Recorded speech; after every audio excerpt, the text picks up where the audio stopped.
AI affords you the ability to question how you've done things historically, and there's a new way to do it. And you have to start thinking differently. We're at the first step of a marathon. The great thing about operating today is speed. There's some very clear areas where the AI is just going to be better at this particular job, function, or set of workflows. The buyer has more power than they've ever had. The buyer has all the power. And so now they're going to go out and they're going to do research. And the AI or an agent is going to go out and do a lot of research for them. What AI really does is it unlocks vast capabilities that are going to lead to doing things much, much faster and much more quickly. It's very clear that the future is not what it is today. We don't know exactly what it is, but we need to go out and we need to run these experiments and invest in these areas, because if you don't, you're going to get left behind. And the best teacher in the world is experience. Experience is the ultimate professor.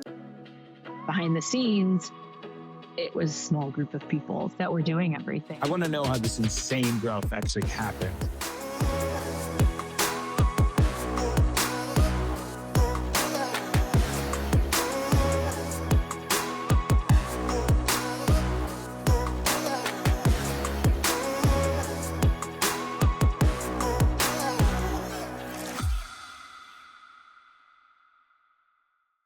Before we dive into the episode, a quick pause to recognize the work and impact of our sponsor partner, TriNet. Founding a company is hard enough. Navigating payroll, benefits, and compliance shouldn't slow you down. That's where TriNet comes in. They work with startups and scaling businesses to help take HR off your plate so you can stay focused on building product, growing revenue, and hiring great people, the go-to-market engine.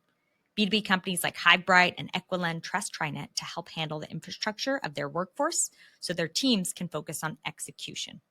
Learn more at trinet.com/GTM now. That's TRINET.com/GTMNOW. Now, on to the episode. This episode explores what it takes to build and scale companies during massive platform changes. Sean Whiteley, a 3-time founder, shares what it's like to build companies during some of the most pivotal shifts in tech history, from the on-premise and internet era to cloud computing and now AI. He shares how expectations, team structures, GTM strategy, and startup velocity have evolved across each era, and what founders need to understand to succeed in this next wave. Sean is the founder of Qualified, an AI pipeline automation platform for B2B companies. Previously, he was the founder of GetFeedback, which was acquired by Campaign Monitor in 2015. He also founded Kieden, a search marketing company that got acquired by Salesforce in 2006. On to the episode. Sean, welcome to the podcast. Thanks, Sophie. Thanks for having me. Absolutely. I've been super, super excited for this conversation, and I'll jump right in. But, you've had a front row seats to 3 of the biggest platform shifts in tech: the internet era, the rise of cloud, and now AI. Can you walk us through how each of these waves fundamentally changed how companies are built and brought to market? Yeah, you've dated me a little bit, Sophie. I appreciate that. Sure. Yeah, I've been operating for the last 20 years, largely in enterprise software and almost exclusively sort of in the go-to-market area. I think the number one thing that's changed is speed. If you think about, the way that when on-premise moved to cloud, right, it sort of shifted the way everyone thought about the software delivery model. And everyone started to sort of question the ways that they had done things historically. And I think that's happening again in a major way with this platform shift that we're, really just beginning right now. I mean, we're all talking about AI and how excited we are about it. But at the end of the day, we're at the first step of a marathon.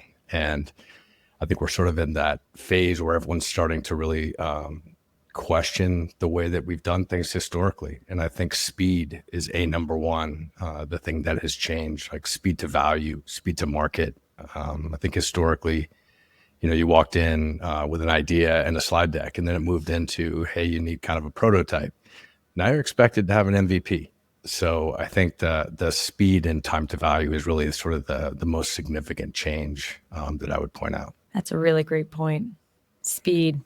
And what would you say the biggest impact that has on overall go-to-market strategy? Yeah, I mean, I think everything is being reimagined. Everything's not going to happen overnight. Everyone's had that sort of I'm on the moon moment with LLMs and sort of the capabilities and the intelligence that's bringing. And everyone's looking across their entire organization, not just the go-to-market. They're looking at product and eng and how, my time to development speeds up. Just yesterday, I had a conversation with one of my engineers, and they identified an area of our stack that potentially had some risk. And that instead of like launching a barrage of battery test cases, they wrote an agent that went out and sort of really did a lot of testing, and they wrote it in a day. And like when you have those moments of clarity where you start to understand that, AI affords you the ability to question how you've done things historically, and there's a new way to do it. And you have to start thinking differently. And that applies to not only tech, but also your operations and your processes, and your team structure. So I think at the end of the day, right now, everyone's thinking about, how have I done things historically, and how is that going to change, and what are the expectations? And I think so everyone's really, thinking outside the box. It's a really fun time to be operating because, when you think like you're not limited by some of the constraints you've had historically, it really sort of opens up a huge array of opportunity for you. So it's a really exciting time to be operating. Definitely. And what role would you say ops or operations would play then if we're imagining reconfiguring or potentially reconfiguring organizations? Huge. When you get to be, as we talked about, seasoned, you have conversations with people earlier in their career. And I've always been a huge fan of people that come from an ops background, whether it's RevOps or MOps or even engineering ops. Ops, they control the data, they control the systems, they control the processes. And so they're going to be integral in this next phase of development for businesses. And I think that as it pertains to, the AI or agents, a big part of building agentic systems, which is very different than the systems we built historically, is I almost call it like a trust fall. Like you have to sort of have that moment where you realize that the AI is going to be doing the work and you're going to be evaluating the output from the AI. And there's nobody better in a company in terms of who understands intimately a go-to-market, obviously, given our audience today, who understands the go-to-market better than the ops team. And so the ops team, I think, is going to be increasingly important in the role of a business as it relates to whatever function you're sort of reimagining with AI. I love how you framed that around we're actually focused more on output. Today, we've really focused on input and being the vehicles for that input. And now we're actually on the other side. What else would you say from an organizational design perspective are you either seeing or anticipating? Well, I mean, I think the low-hanging fruit and the thing everyone's talking about is fewer people. Anyone who's been an operator or owns a P&L understands that your largest expenditure, your largest part of your OpEx is W2. So obviously, when you start to look at, really sort of big teams, you look at sort of like, is there, an opportunity here to cut down on that W2? So obviously, that's where everyone starts. I think, secondly, people start to take a look at the tasks and workflows that these people are executing. And a lot of them are really ripe or really strong candidates for automation with AI in any language tasks. Anything as it relates to having to traverse across a vast amount of data. These are things that the AI is just going to be significantly better at. And now if we've moved into this world of sort of understanding some of the capabilities afforded to us by LLMs and language models, and then moving into sort of building some of these AI workflows and automating some of these workflows, and now building fully autonomous agents, you start to really sort of take a look at your organizational structure and your teams, and you start to sort of see the future in terms of like, there's some very clear areas where it's a given that the AI is just going to be better at this particular job, function, or set of workflows. And then I think what that's going to lead to next is a very big transformation in terms of some core processes and operations that we've been using historically. We talk about it at our company at Qualified. We talk about how we do demand gen, how we do pipeline generation, all the tasks and workflows associated with all the things that marketing teams do. And we've kind of broken them down into this massive, massive list of segments and tasks and workflows. And we've kind of tagged them for like, what are the ones that are just clearly going to be better executed by the AI or by an agentic layer. And, once you do that, then you start to get into, wow, it's not just the systems and the tech that's changing. It's not just some of these workflows. It's like the entire thing is going to get rewritten. So, much like I draw a lot of parallels to cloud, and, our first company was acquired by Salesforce, and that was kind of early days in cloud. And what we were doing back then was we weren't talking about features and functions. We were talking about things like multi-tenancy and shared infrastructure and TCO. And just the fact that this software delivery model just unlocked a lot of things. And that's kind of the world that we've been living in, cloud, for the last, 20 years. A lot of that is happening again. A lot of that unlock is here. It's starting to become clear that a lot of the things that we've been doing for the last 20 years are going to change significantly. It's going to take time. But I think the great thing about operating today is speed. I mean, you can do things very quickly. And one of the conversations we have a lot with my founding team is we talk about one-way doors and two-way doors. A two-way door is something you can walk through. You can try it. If it doesn't work, you can walk back through the door. If it's a one-way door, it has larger implications, broader implications. You probably want to talk about it a little bit before you actually go through that door. Right now, there's more two-way doors than ever. You can really, the time for you to do something is so fast. It's faster than it's ever been in the history of software. So experimentation, trying things, trying to sort of get feedback from sort of your experience with it. Your feedback cycles are faster than they've ever been. So it's, again, I keep coming back to this. It's a really fun time to be operating, but at the same time, you have to be cognizant of the fact that there's a lot of unknowns. We are really, really early in this journey. Then again, it's moving faster than any sort of shift I've ever seen. There's so many different routes I want to go down, Sean, but your last point there, it's faster than you've ever seen. How does this compare with other major shifts that you have experienced? A platform shift is something that happens, not very often. You've seen, the internet, electricity, steam engines, like these are sort of platform shifts.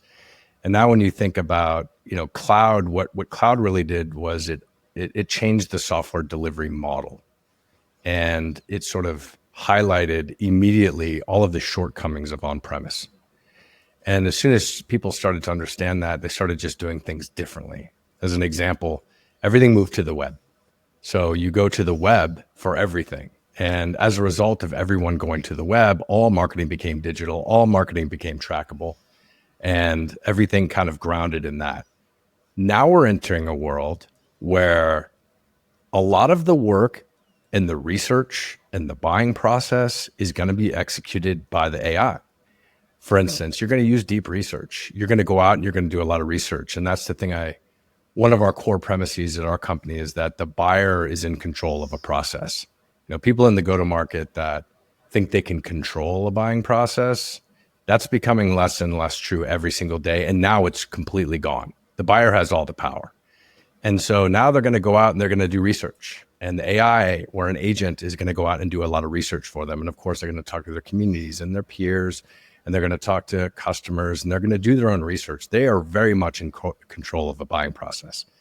And as a vendor, we can influence that, and we can do the right things, which is build great product, make sure that we're really driving enterprise value, make sure that we're giving them the level of support they need as it relates to our product.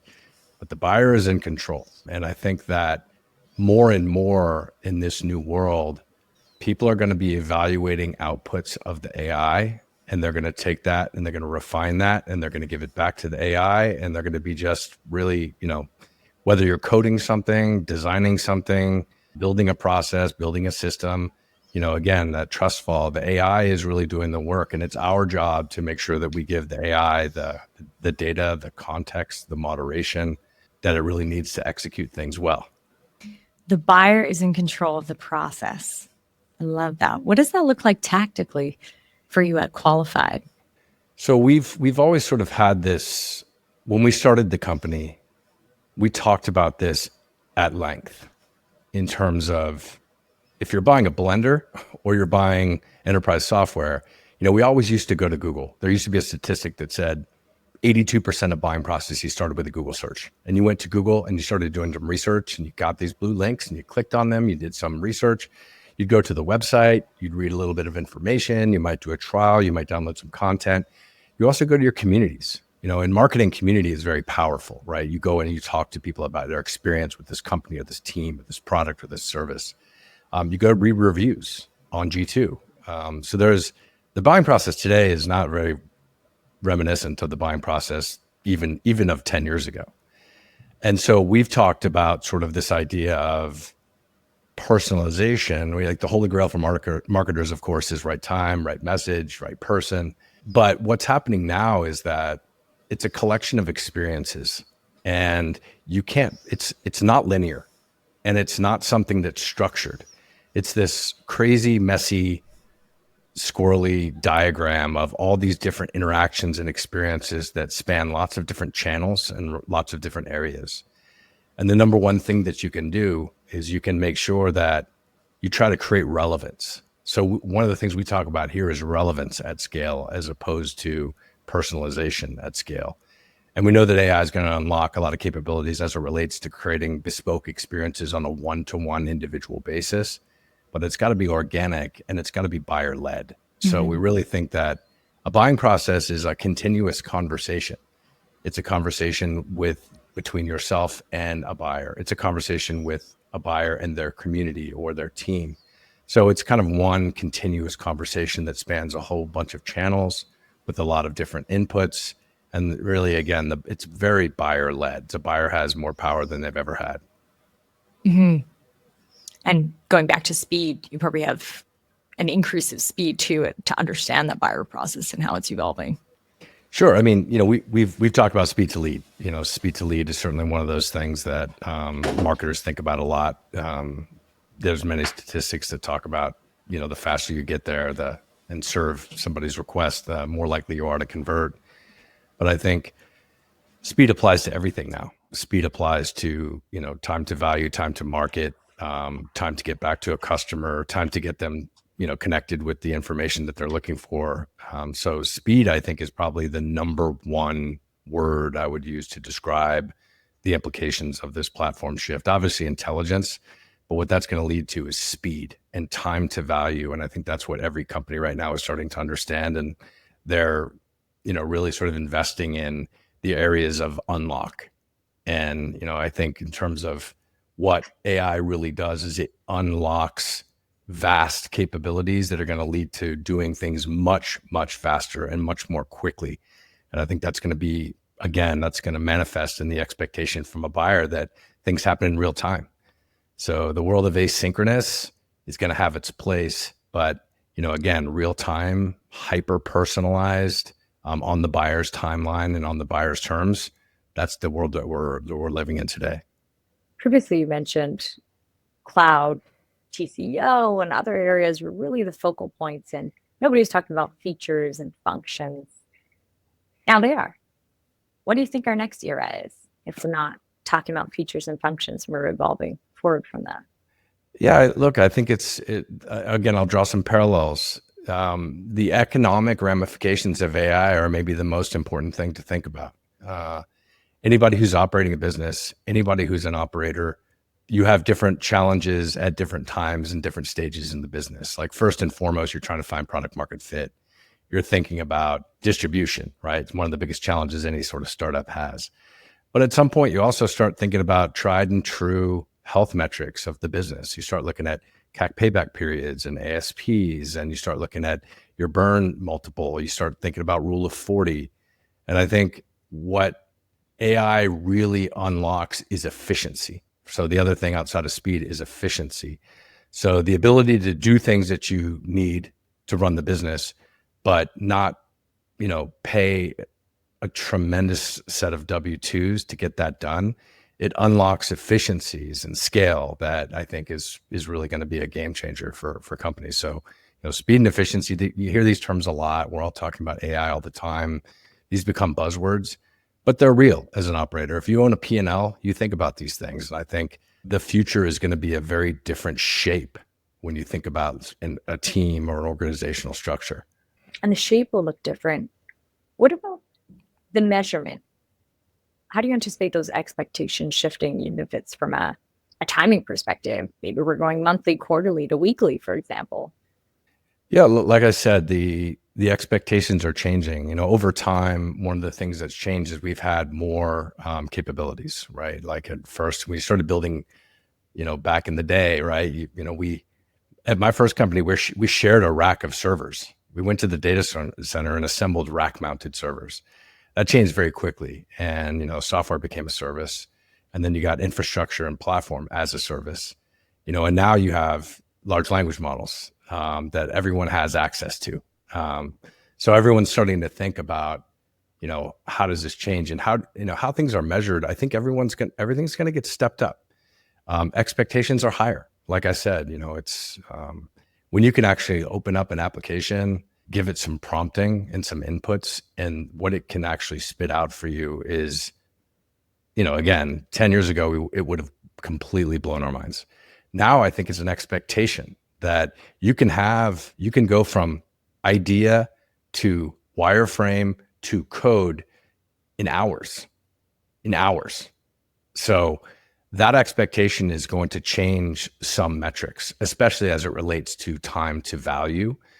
But, some of the metrics are going to remain the same depending on what area of the business you're in. You're still measuring things around objective and subjective measurements. You're measuring things like, if you're in the go-to-market, the tried and true values are still going to be there. Do I have pipe coverage for my sales team? Right? Like how is my sales team executing against their quota? Like these are all things that, are going to remain constant. But what might change is the quality of your pipeline, how you measure that. Other things people are talking about, of course, is pricing models. Pricing is going to be more aligned than ever to value. So, any platform shift is going to cause people to question everything. And part of that is going to be metrics.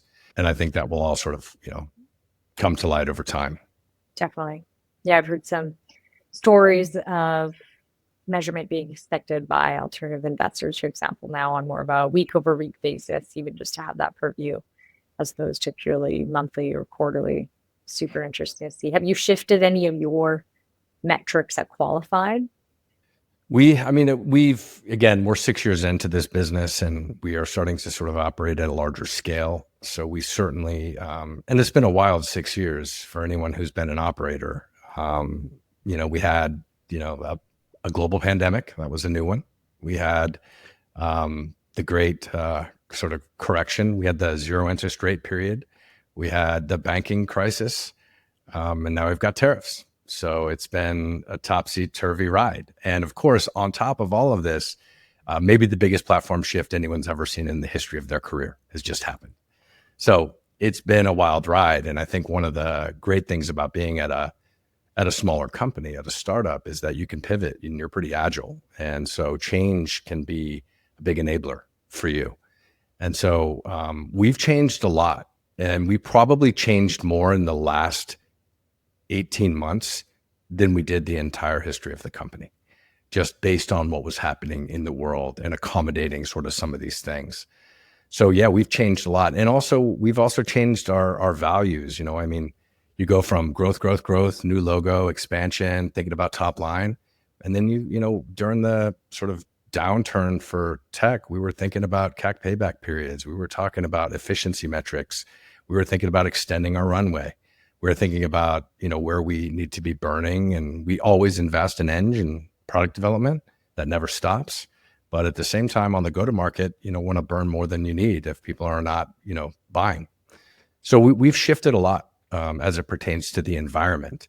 But the last 18 months, we've made probably more changes than I've ever made at any company because of the shift that has just, kind of come into our industry. Makes sense. I want to dive quite tactical here. Sean, you mentioned previously that you are tagging different initiatives and really mapping out the entire organization, seeing what can we actually implement AI around. What does that process look like? If someone, another founder, for example, were to want to do a similar exercise, how often are you meeting? Who's involved in those meetings? And how often are you actually deploying these new AI strategies across the org? We've challenged every single one of our leaders to have a blueprint for how AI is going to impact their various organization. And that spans the front office and the back office. So everything from product and engineering, HR, recruiting, IT, security, marketing, sales ops, MOPS, support, everything. Everyone has to have a blueprint.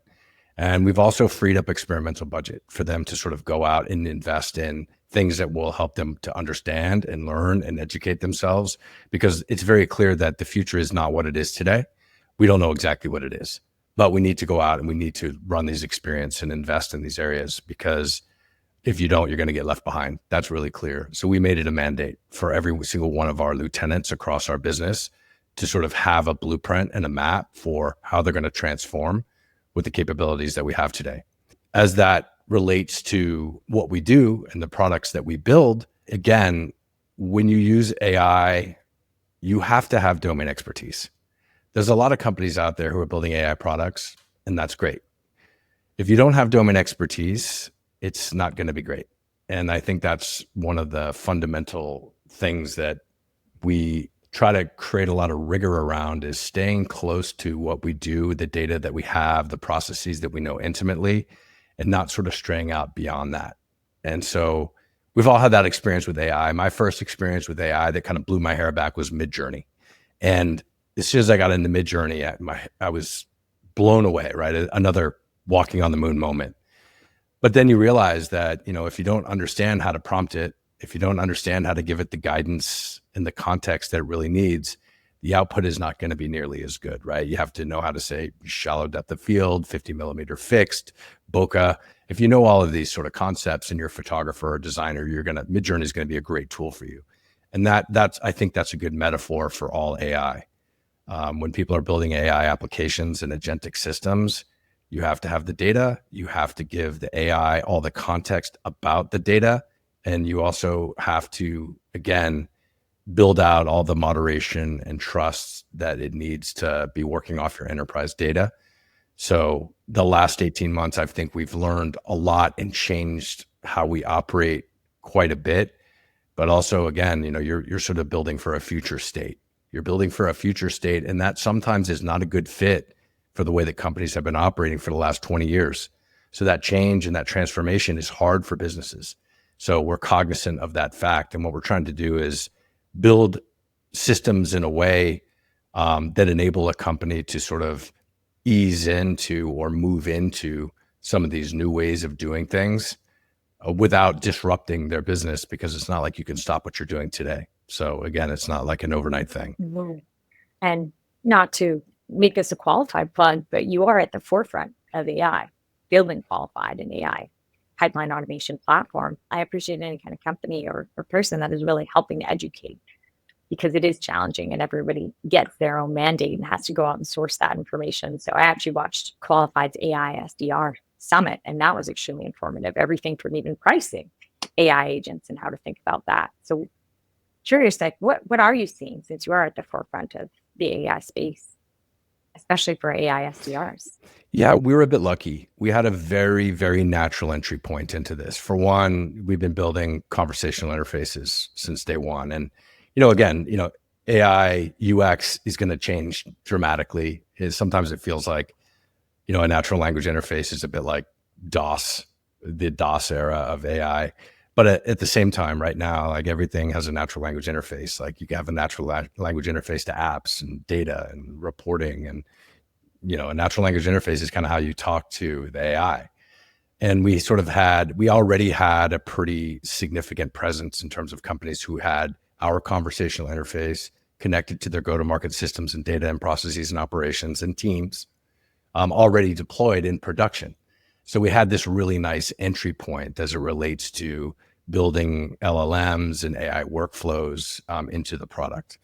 And our premise from day one was that, the SDRs early in their career, they're what's standing between a buyer and a seller, which is an interesting concept. And, historically, they were given a hammer and a nail, email and calendar, and said, go do BANT. We felt like there was a lot of data out there that was very relevant for these people doing this very hard job, but we needed to go surface it to them in a meaningful way. So data from CRM systems, marketing automation systems, ABM platforms, intent systems, B2B advertising systems. Like, how did they get there? Who are they? Are they in our SCP? What's our relationship? Are they in a key industry? Are they looking at my high margin products? Are they an open opportunity? Like, all these things are things that would be really great for the SDR to know, but there was no way for them to know it. So we spent the first 6 years trying to aggregate data from disparate systems and surface it in a meaningful way to the SDR. Now we're taking the SDR out. So we had a very natural entry point into data aggregation, workflows, and really giving the SDR context for the job that we're trying to do. Now we're giving the AI context for the job it's trying to do.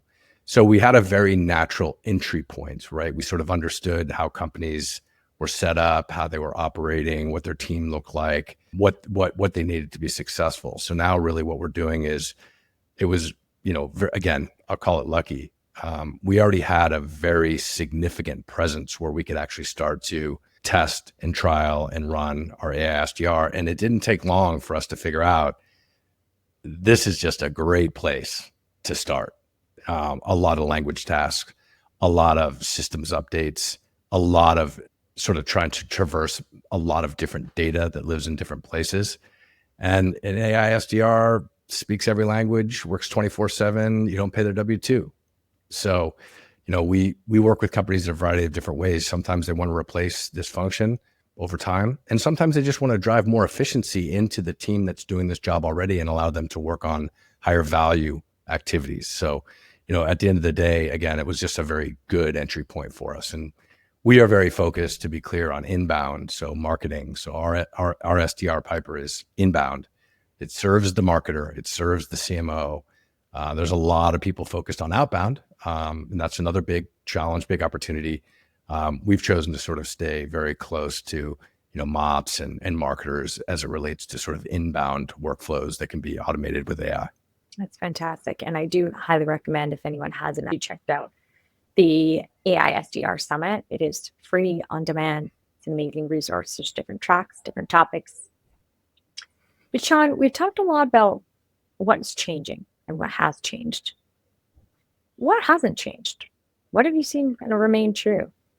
It's a great question. I mean, everyone is so consumed with the change that's happening. Some things still remain tried and true. We always think about, for one, look, we want to make sure that, what we're building is providing a value for a company. And I think over time, one of the things I've learned in my career is that there's a lot of incentives within a company in terms of the way a company runs that are not necessarily aligned. And you think about like a sales organization and how they're metriced and how they're measured. One of the great things about sales is it's very measurable. It's something I've always really appreciated about like sales. Sales is fun, it's exciting, and it's highly measurable. Marketing, ever since it became digital, very measurable, right? I mean, we do out-of-home things as well. If you drive on the 101, you'll see our billboards. I have no idea how well they're working, hard to track. But at the same time, marketing is pretty measurable. And when you think about all of the functions across a company, some are more measurable than others. But at the end of the day, you're still trying to build a great team, build a great culture. You're trying to make your customers successful. Number one, what you want is you want your customers telling all of their community that like, I invested in this, I partnered with this company, everything that they said has come true, and these are the returns that we've gotten from it. That's the number one thing you want. Nothing makes a founder happier than hearing one of their customers presenting. I was at a marketing event recently, and I saw, unprompted, a CMO talking about some of the things that's really worked for them as it relates to AI. And they presented a bunch of metrics and data about Qualified. And it made me supremely happy because this was not something we partnered with them about. And really, that's what you want at scale. You want someone saying like everything that they said came true. And I think the other thing we think about differently is we don't think a sales process changed when it's closed won. That's the beginning. And we've invested pretty heavily in a success model that, to be honest, we've had to defend from time to time in terms of the CAC and the OpEx, because it's expensive for us. But at the same time, we believe that enterprises need a partner beyond software and technology. They need someone who can help them operationalize it, help them solve problems, and help make sure that this thing is in a place that it needs to be for their business. So the success function, I think oftentimes gets talked about differently than a sales process. We've tried to put them as close together as possible, not for expansion, but just for the entirety of the sort of holistic view of a partnership model as it relates to software. And if you're comfortable sharing, completely okay if you're not, what kind of allocation or breakdown would you say that you have for CS compared to maybe pre-sales, like sales as a function or marketing?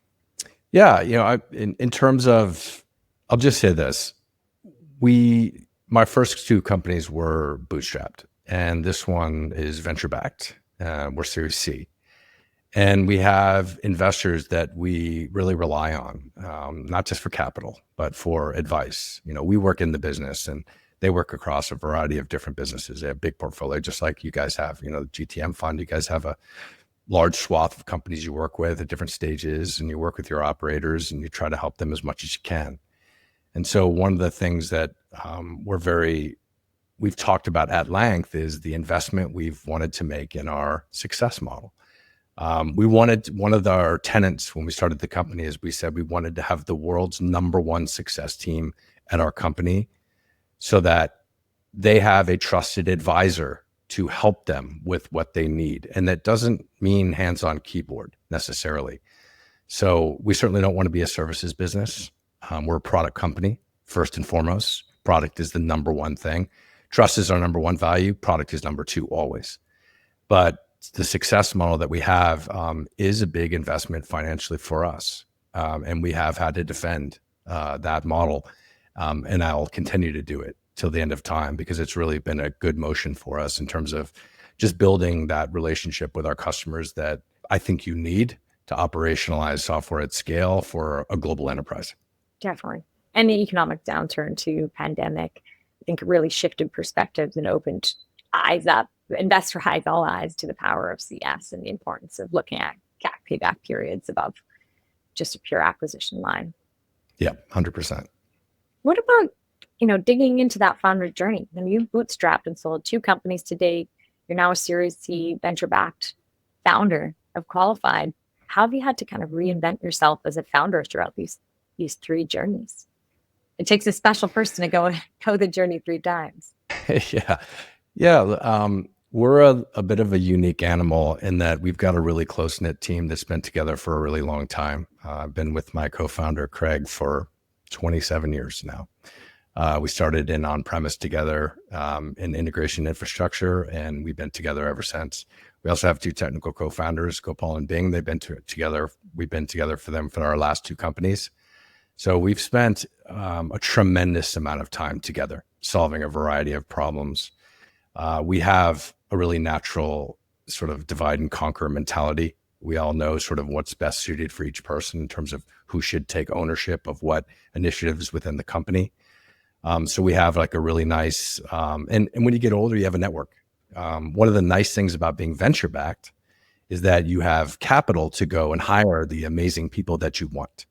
So over time, we built out a really great network. We've been lucky enough to work at some great companies, like especially Salesforce early days, tremendous talent pool, tremendous learning process for us, seeing Salesforce kind of go from that, 2005 to the 2013, 2014, very sort of pivotal experience to be there.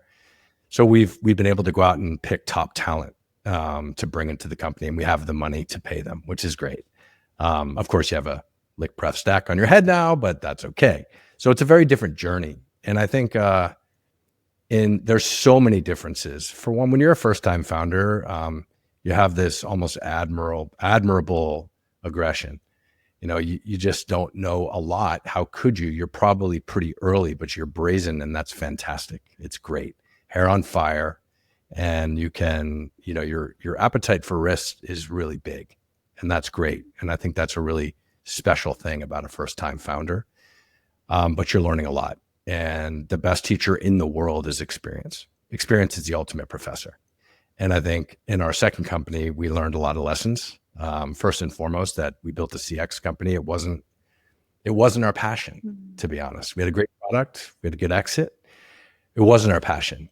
So when we started Qualified, we said we need to do what we know and love. And that's, working in the go-to-market, working on MarTech. And so we feel really at home in this problem. And I enjoy the conversations I have every day. I spend a lot of time talking to the C-suite, talking about the problems that they have, the challenges they have, the things they're thinking about, how they're thinking about AI as it relates to what they're trying to do. And I really enjoy the conversations. And when you when you're invested in these conversations to the degree that you're enjoying it, it makes a world of difference in terms of, how hard you're willing to work and how well you can execute. So I think the number one lesson I've learned over time is that, you really need to love it. You really have to have passion for it. It sounds goofy, it sounds cliche, but at the end of the day, it makes your job a lot more fun. Definitely. And that really is the journey, right? The day in, day out work. And for listener context too, after Sean and Craig's company Kieden was acquired by Salesforce, they both went on to spend over 6 years at Salesforce, and Sean served as SVP and GM over at Salesforce. Sean, it's very rare that somebody will go the founder journey 3 times with a co-founder. What character traits do you think, or would you advise others to look for in a co-founder that are really going the distance together? A co-founder is extremely important. Maybe the most important decision that you make. And again, what we've learned very early on is we have our own culture at our company, and we have our sort of own dynamic. When I first met my co-founder back in the day, I saw him operate from afar and was pretty impressed just at his capabilities and what he was doing. I was a big fan, and we finally got to work on a project together, and it was like an all-night POC at Sony Pictures Entertainment. I'll always remember it. And I watched this guy, and I was like, this is a guy that I'm impressed with, and I really like him, and we enjoy working on this problem together all night. By the way, it was an all-nighter. And, we sort of decided back then, we saw cloud coming, and we said, this is going to be pretty huge. Had that walking on the moon moment with SaaS where, instead of installing, drivers and software, I just went to a browser, Salesforce was there. I saw it. I built out a workflow, and I was like, oh, this is it. This is it. And so we quit and inked basically within 90 days of that sort of aha moment. Wow. And we sort of have we've established a cadence.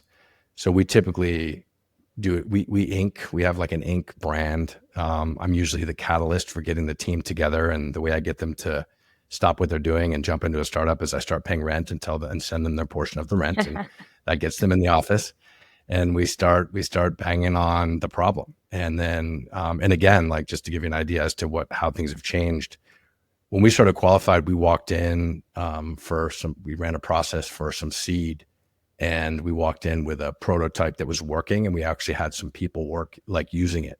And they were like, wow, amazing. I can't believe you guys have this. That's not going to cut it anymore at all. So I think, back to sort of your question about the dynamic, choosing a founder is important because they're going to be with you for the entire journey.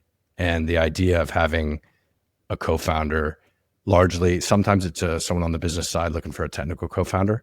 That's sort of a different sort of arrangement where there's a clear lines of delineation. We have a 4-founder model here. So we've got Bing and Gopal on the technical side of the house running product and eng. And then Craig is the CEO. And then we spend a lot of time on every other area of the business outside of eng and product, but we all coalesce around the product.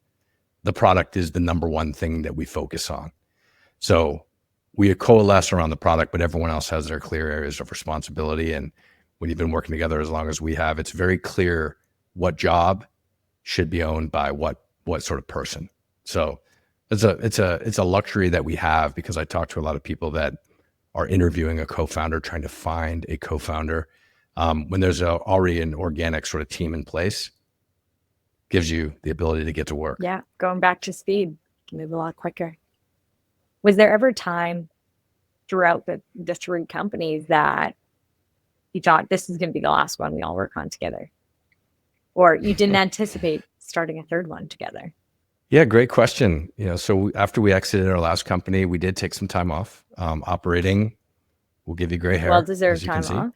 So we did take some time off. We took about a year off. And actually at that time, the hot thing was crypto. And so a lot of people were really thinking about that. And our Bing and Gopal were coding crypto, and they were sort of immersing themselves in that world. I took some time off. I've got 2 young daughters, and my wife at the time was general counsel for Block, for Square. And so she was grinding pretty hard, and I took a year off and just sort of reset and had a great time just not building software. And during that time, we started talking about some different ideas, and sort of we started to come up with this concept that everything's going to change here. And this was before the ML was a thing, but what we saw was there's big change coming, and we liked this idea of this ongoing conversation. So conversational was something that we really thought was powerful, and we wanted to apply it to enterprise go-to-market. We had seen conversational products, to be honest. Intercom was really our inspiration as product builders. When we used it, we were like, this is great. It's connected to our data and our systems. It's a real-time natural language interface where we can talk to our users. We really loved the concept. And so we wanted to apply that concept. So we just decided that we had too much passion for the idea, and we were also a little bit too young to retire. So we decided to jump into qualified. Little did we know we'd be in for a wild ride that we've been on for the last 6 years, but it's been an extraordinary experience, and I'm glad we did it. That's incredible. Well, love to see the progress. You guys are doing tremendous work in this space, and really appreciative of the educational AI content that you're doing too. Yeah, our pleasure. Now, last two questions, Sean, always the same.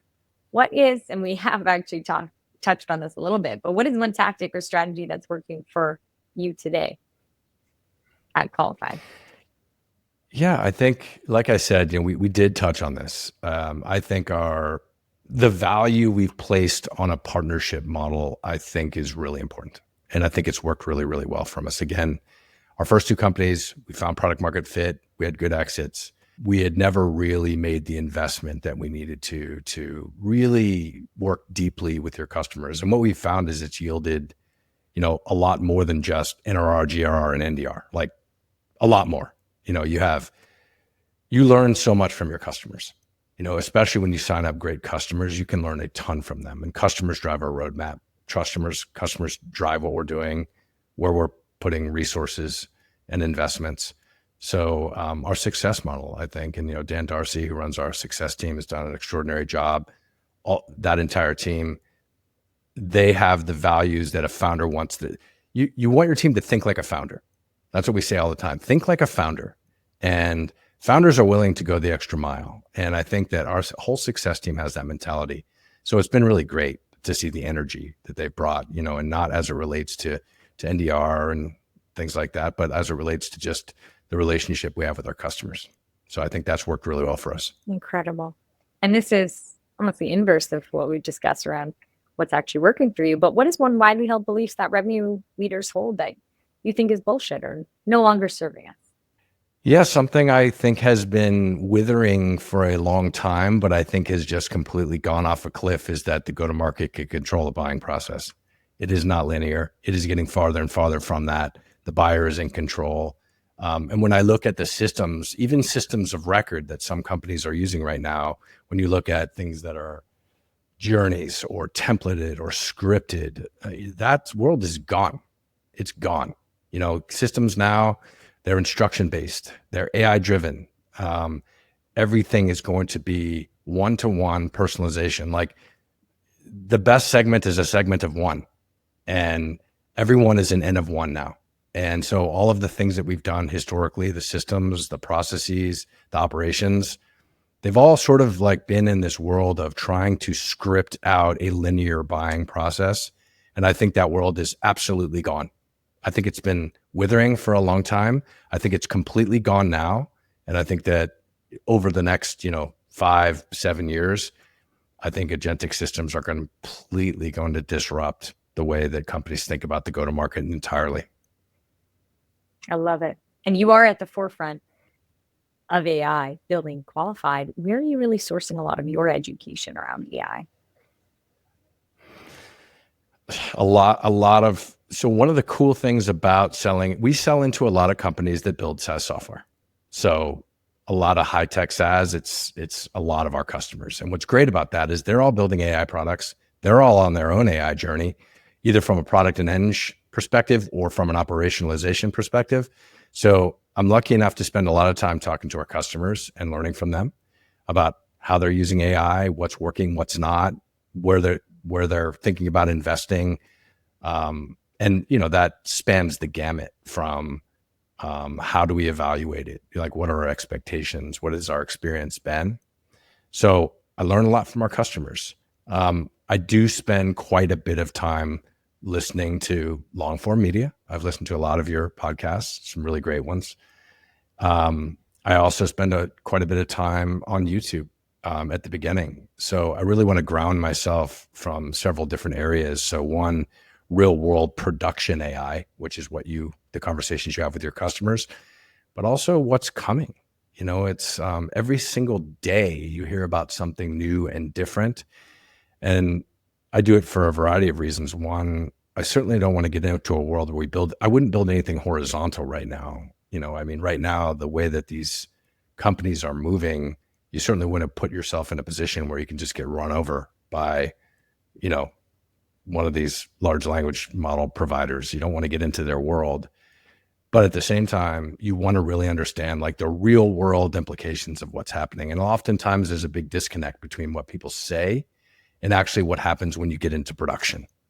And so I want to be grounded from both sides. So I want to hear about the vision. I want to hear about the art of possible. I want to hear about what's coming, but I also want to hear about what's happening in the reality, what happens behind the firewall. So I try to ground myself a little bit with one foot in both worlds. That's fantastic. And Sean, where can people find you if they want to get in touch or follow your journey? You can find me on LinkedIn, of course. You can always shoot me a note on email, Sean at Qualified. I'm happy to talk to you unless you're prospecting. And then at that point, I may not reply. But LinkedIn is always a great way to get in touch with me. I'm always happy to connect with people on LinkedIn. I love it. And with that, actually, what advice would you say if people were trying to prospect a co-founder of a company or a company of your stage? Like, what has stood out to you?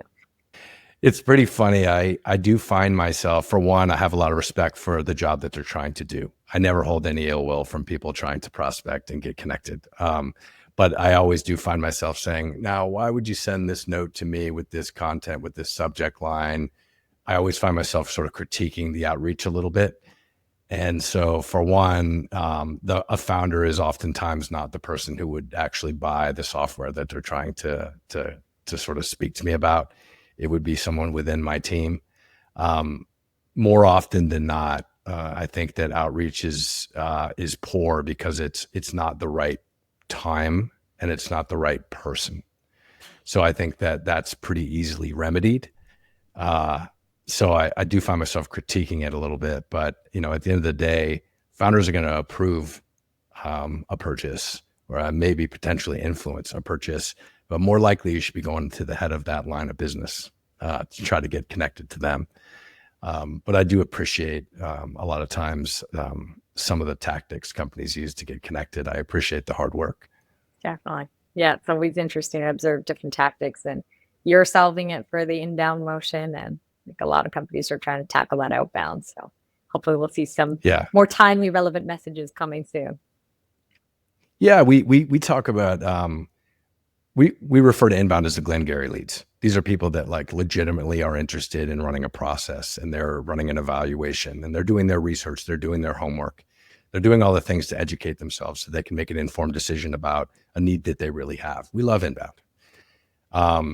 Outbound, different animal, very important, right? But it's a really hard problem to solve. Outbound is historically been really challenging, but you're going to do it. And I think that, given the capabilities that AI brings to outbound, there's going to be a lot of calories spent on it. We feel really comfortable in the inbound world. We think these are really high value engagements and interactions. And we feel like we've got a really good mode there. So we like to sort of stay in the inbound world right now. Well, excited to keep following your journey and everything that you're building at Qualified. Thank you for the time. Thank you for sharing your insight. To our listeners, thank you everyone for joining and tuning in. We'll see you next week. Thank you, Sean.